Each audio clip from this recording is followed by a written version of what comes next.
پیروی نہ کر لیں۔ قرآن پاک میں اللہ تعالیٰ ارشاد فرماتا ہے کہ بے شک ہماری صفا و مروہ ہماری نشانیوں میں سے ہیں اور اللہ تعالیٰ نے انہیں شاعر اللہ قرار دیا ہے۔ ایسے ہی زینب میں حجر اسود پہ بات کروں گی، جو جنت سے لایا ہوا ایک پتھر ہے، جب لوگ اسے بوسہ دیتے ہیں عقیدت و محبت میں، تو قیامت کے دن وہ اپنے بوسہ، جو ان کا بوسہ لے گا تو قیامت کے دن وہ اللہ تعالیٰ سے اس کی شفاعت کریں گے۔ اسی طرح ریاض الجنہ کو ہم دیکھتے ہیں، زینب نبی کریم صلی اللہ علیہ وآلہ وسلم نے فرمایا کہ جنت کے باغوں میں سے ایک باغ ہے، ہم تمام لوگ وہاں پر جا کر نوافل کی ادائیگی کرتے ہیں اور اللہ تعالیٰ سے اپنے گناہوں پر مغفرت طلب کرتے ہیں۔ اب میں آتی ہوں کہ خانہ کعبہ، وہ مسلمان جس کو دیکھنا بھی عبادت ہے، اور مسلمانوں کی واحد عبادت گاہ ہے، 24 گھنٹے طواف ہوتا ہے، 24 گھنٹے عبادت ہوتی ہے، اور زینب ایک لمحے کو بھی عبادت نہیں رکتی، اور حرم کی ایک نیکی جو ہے 1,00,000 نیکی کے برابر ہے۔ اور جو خانہ کعبہ کے 7 مرتبہ طواف کرتا ہے تو ہر قدم کے بدلے اللہ تعالیٰ 70 نیکیاں اس کے نامہ اعمال میں لکھ دیتا ہے، 70 درجات بلند کرتا ہے، اور 70 برائیاں اس کے نامہ اعمال سے مٹا دیتا ہے۔ اور جو حرم میں ایک نماز پڑھے گا تو اسے 1,00,000 نمازوں کا ثواب ملے گا، ایک روزہ رکھے گا تو 1,00,000 روزوں کا ثواب ملے گا، ایک قرآن ختم کرے گا تو 1,00,000 قرآن پڑھنے کا ثواب آتا ہے۔ دیکھیے اللہ تعالیٰ نے اپنے ہمارے لیے بخشش کے کیسے راستے بنائے ہیں، شاعر اللہ بنا دی، اپنی نشانیاں بنا دی کہ جائیے وہاں یہ عبادت بھی ہیں، مغفرت کا ذریعہ بھی ہیں، بخشش کا ذریعہ بھی ہیں، جائیے وہاں پر جا کر عبادت کریں اور اپنے رب سے اپنے گناہوں پر اپنی بخشش کروائیں۔ اسی طرح زینب روزہ رسول پر جہاں صبح سے شام تک 70,000 فرشتے آتے ہیں اور درود و سلام کے نذرانے پیش کرتے ہیں، اور پھر شام سے صبح تک 70,000 فرشتے اسی مقصد کے لیے دوبارہ آتے ہیں، اور جو ایک مرتبہ آ گیا قیامت تک اس کی باری جو ہے وہ دوبارہ نہیں آئے گی۔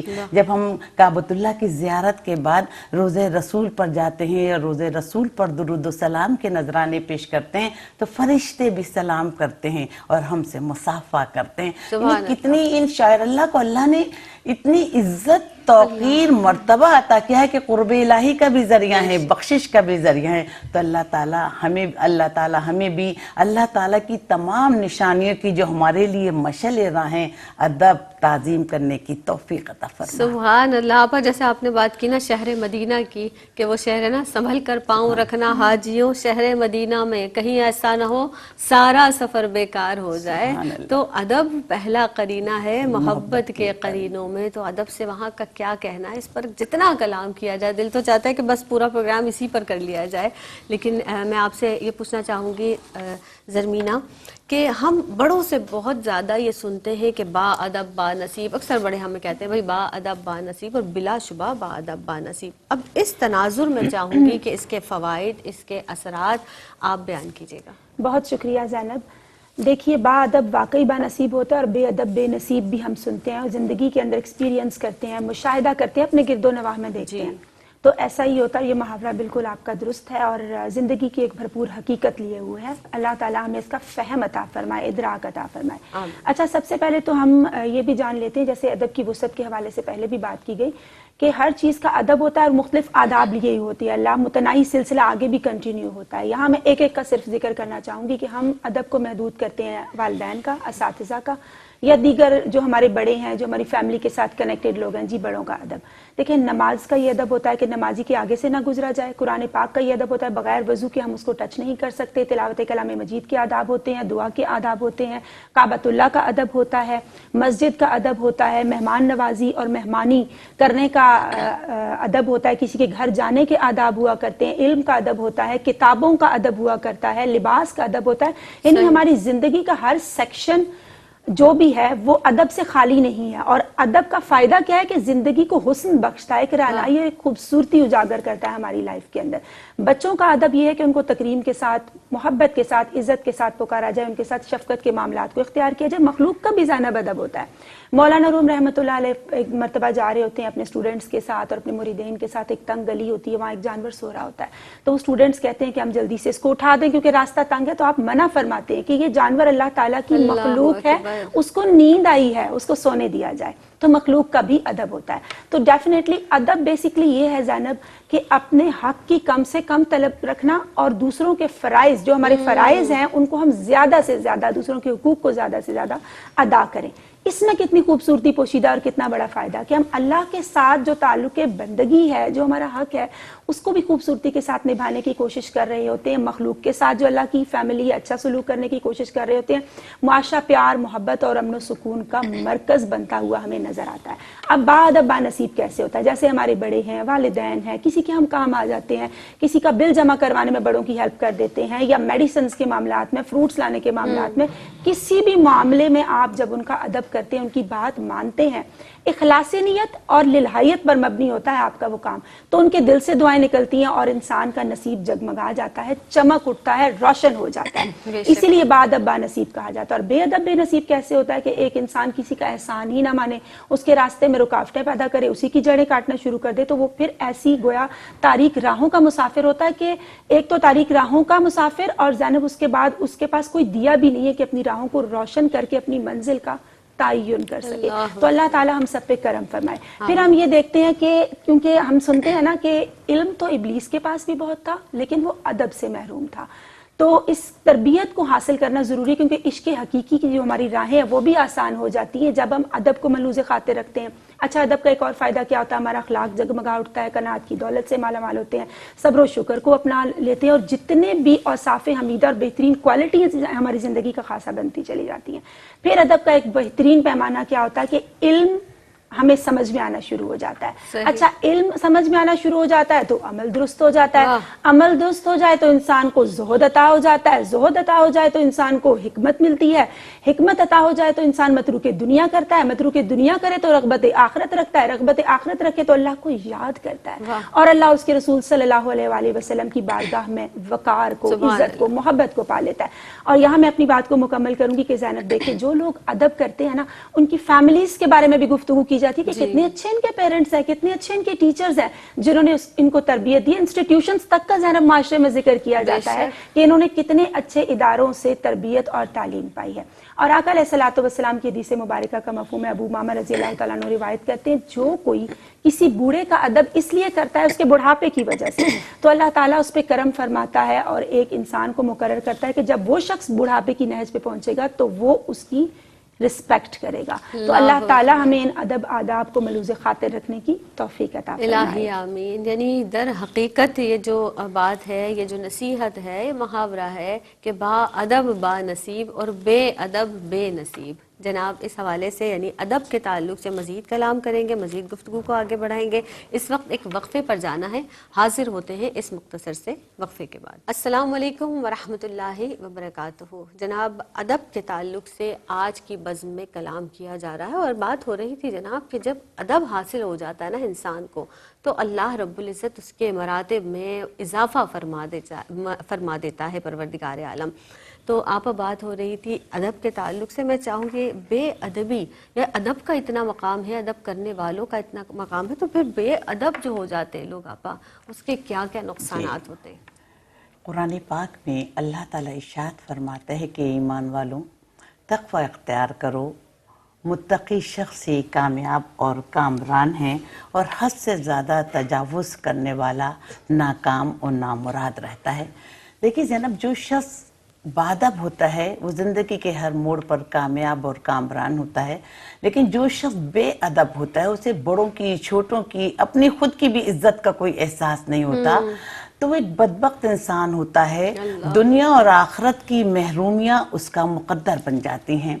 حضرت ذوالنون مصری فرماتے ہیں کہ جب انسان بے ادبی میں حد سے زیادہ تجاوز کر جائے تو وہاں سے جا پہنچتا ہے جہاں سے وہ چلا تھا، یعنی اتنا پیچھے چلا جاتا ہے، اللہ اس سے ناراض ہوتا ہے، اس کا کوئی عمل قبول نہیں ہوتا، اس کو معاشرے میں عزت کی نگاہ سے نہیں دیکھا جاتا۔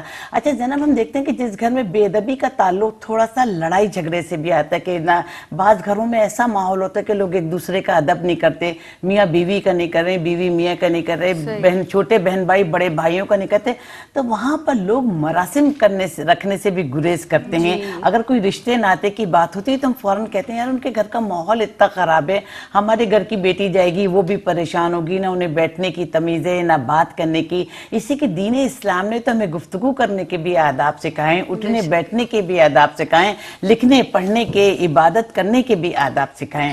نبی کریم صلی اللہ علیہ وآلہ وسلم نے ارشاد فرمایا کہ جو شخص بڑوں کا ادب نہ کرے چھوٹوں پر رحم نہ کرے اور عالم کا احترام نہ کرے تو وہ میری امت میں سے نہیں. بے ادبی متاع ایمان کو ضائع کر دیتی ہے. نبی کریم صلی اللہ علیہ وسلم کی خدمت میں زینب ایک شخص گیا اور اس نے رزق کی تنگی کا ذکر کیا تو نبی کریم صلی اللہ علیہ وآلہ وسلم نے فرمایا کہ یقیناً اس نے بزرگوں کا اور بڑوں کا احترام کرنا چھوڑ دیا ہوگا. تو نبی کریم صلی اللہ علیہ وآلہ وسلم نے دیکھا کہ ایک شخص بوڑھا گھسٹ گھسٹ کر آ رہا ہے, اس کے آگے ایک نوجوان لڑکا چل رہا ہے. تو نبی کریم صلی اللہ علیہ وسلم نے پوچھا کہ تمہارے پیچھے کون آ رہا ہے؟ تو نبی کریم صلی اللہ علیہ وسلم سے اس لڑکے نے کہا کہ یا رسول اللہ یہ میرے والد محترم ہیں. تو نبی کریم صلی اللہ علیہ وسلم نے فرمایا کہ اپنے والد محترم کے آگے نہ چلو, ان سے اونچی آواز میں بات نہ کرو, ان کے سامنے پاؤں نہ پھیلاؤ اور ان کے سامنے اف تک نہ کرو جنہوں نے تمہیں بولنا سکھایا. پھر آپ یہ دیکھیے کہ حضرت علی کرم اللہ وجہ فرماتے ہیں کہ جب تم بادشاہ بھی ہو جاؤ تو اگر استاد اور والدین تمہارے سامنے ہیں تو ان کے احترام میں کھڑے ہو جاؤ. دیکھیے اگر ہم استاد کا احترام کریں گے تو زینب اگر ہم جب خود استاد بنیں گے تو طالب علم مکافات عمل ہمارا احترام کرے گا. اگر ہم اپنے والدین کی حد سے زیادہ خدمت کریں گے اور احترام کریں گے تو آپ یہ دیکھیے کہ جنت میں تو ہمیں اس کا, دنیا میں تو ہمیں اس کا صلہ ملے گا, آخرت میں بھی اس کا صلہ ملے گا. جنت بھی ان کے دروازے بھی ان لوگوں کے لیے کھول دیے جائیں گے جو والدین کا احترام کرتے ہیں. تو پھر ہمارے گھر میں جو بیویاں آتی ہیں, جو بہویں آتی ہیں, اگر ہم احترام سے پیش آئیں گے تو یقیناً زینب وہ بھی احترام سے پیش آئیں گی اور اپنے ادب اور تہذیب کے راستے کو اپنائیں گی اور گفتگو کرتے وقت, اٹھتے بیٹھتے وقت ادب کو ملحوظ خاطر رکھیں گے. کہ وہی آپ نے کہا تھا نا کہ ادب پہلا قرینہ ہے محبت کے قرینہ میں سے. تو دیکھیے کہ شیخ سعدی فرماتے ہیں کہ میں جمعے کی نماز اور ادب بے ادبی جب ہم بہت زیادہ اختیار کرتے ہیں تو ہمیشہ اس معاملے میں بھی ہمیں اپنے سے کمتر لوگوں کو بھی دیکھنا چاہیے. ہم دیکھتے ہیں نا کہ لوگ بڑوں کا ادب کرتے. پہلے زمانے میں زینب, ہم بس میں جا رہے ہوتے تھے, ہمیں کوئی بزرگ نظر آ جاتا ہے تو ہم سیٹ چھوڑ دیتے تھے کہ بھئی بزرگ نظر آ رہا ہے اور ہمیں اس کے احترام میں سیٹ چھوڑ جائے. استاد آتا تھا سامنے سے تو ہم راستے بدل دیتے کہ ہمارا استاد آ رہا ہے. لیکن لوگوں نے اتنی بے حسی اپنے اوپر لاد رکھی ہے, نہ وہ استاد کا ادب کر رہے ہیں, نہ والدین کا ادب کر رہے ہیں, نہ بزرگوں کا ادب کر رہے ہیں, نہ معذوروں کا ادب کر رہے ہیں. دیکھیے ہم دنیا میں اسی وقت اپنی دنیا اور آخرت سنوار سکتے ہیں, ہم اللہ کو اسی وقت راضی کر سکتے ہیں, اسی وقت نعمتیں ہمیں زیادہ سے زیادہ حاصل ہو سکتی ہیں جب ہم لوگوں کا ادب کرنا سیکھیں اور بے ادبی کے راستے کو ترک کرتے ہیں. جی ابا, آپ نے بہت پیاری بات ارشاد فرمائی. اور جب ہم بے ادبی کے نقصانات پہ ہم کلام کر رہے ہیں تو جو بے ادب انسان ہوتا ہے جناب, نہ اسے دنیا میں کوئی رسپیکٹ دی جاتی ہے, نہ اس کے گھر میں کوئی اس کا وقار ہوتا ہے, اور اس کے نام کی کوئی توقیر نہیں ہوتی کیونکہ وہ دوسروں کا ادب نہیں کرتا تو ان ریٹرن اس کو پلٹ کر بھی وہ عزت, وہ وقار, وہ تعظیم نہیں دی جاتی. آج کل ہم بہت زیادہ یہ کمپلین کرتے ہوئے نظر آتے ہیں اور ہمیں نظر بھی آتا ہے کہ فی زبان ہم دیکھتے ہیں کہ نئی نسل میں ادب کی جو ہے وہ بہت کمی ہے. میں آپ سے یہ پوچھنا چاہوں گی کہ نئی نسل کو زرمینہ کس طرح مؤدب بنایا جائے. ہماری یہ ذمہ داری ہے بیسیکلی یہ کہ ہم ان کو مؤدب بنائیں, ان کو تہذیب, ان کو وہ طریقے سکھائیں. کیا کہیں گے؟ بہت شکریہ زینب, بہت ہی اہم سوال کیا آپ نے آج, جو یقیناً ہماری گفتگو کا نچوڑ بھی ہوگا. سب سے پہلے تو ہمیں خود ادب کرنا ہوگا, اپنے بڑوں کا, اپنے معاشرے میں رہنے والے لوگوں کا. جیسے ہم نے ادب کی وسعت اور اس کے مفہوم کے حوالے سے بات کی. آپ سے بچنا بھی ضروری ہے نا بے ادبی سے.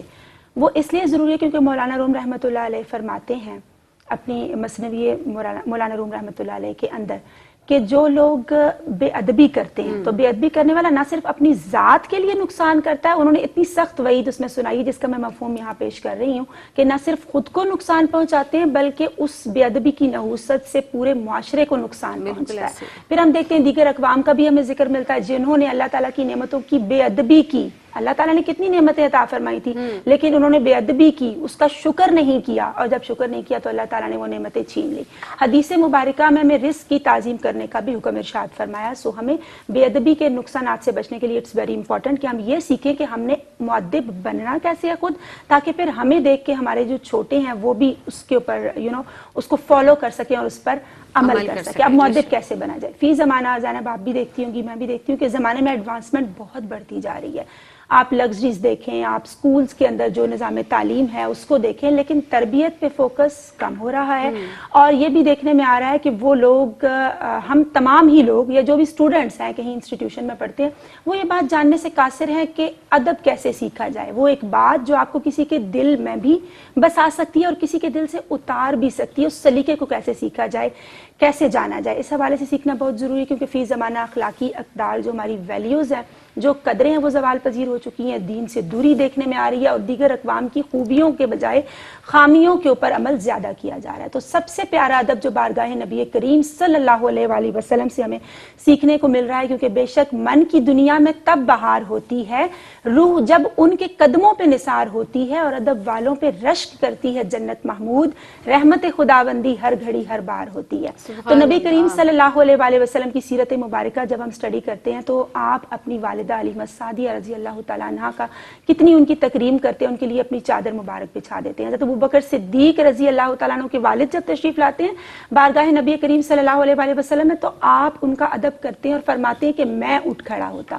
تو یہ ہمیں تعظیم دیکھنے میں آ رہی ہے. حضرت عبداللہ ابن عمر رضی اللہ تعالیٰ عنہ روایت فرماتے ہیں کہ ایک مرتبہ ہم بارگاہ مصطفیٰ کریم صلی اللہ علیہ وآلہ وسلم میں تشریف فرماتے, اور آپ صلی اللہ علیہ وآلہ وسلم نے پوچھا کہ ایک سوال پوچھا جس کا جواب ان کو آتا تھا. لیٹر آن گھر جا کے وہ اپنے والد حضرت عمر فاروق رضی اللہ تعالیٰ عنہ سے ڈسکس کرتے ہیں اور بتاتے ہیں کہ کتنا خوبصورت سوال تھا, مجھے بھی اس کا جواب آتا تھا, لیکن میں ادباً خاموش رہا کہ سیدنا ابوبکر صدیق رضی اللہ تعالیٰ عنہ جیسی عظیم شخصیات جب خاموش ہیں تو میں چھوٹا ہوں, میں ادب کے مارے خاموش رہا.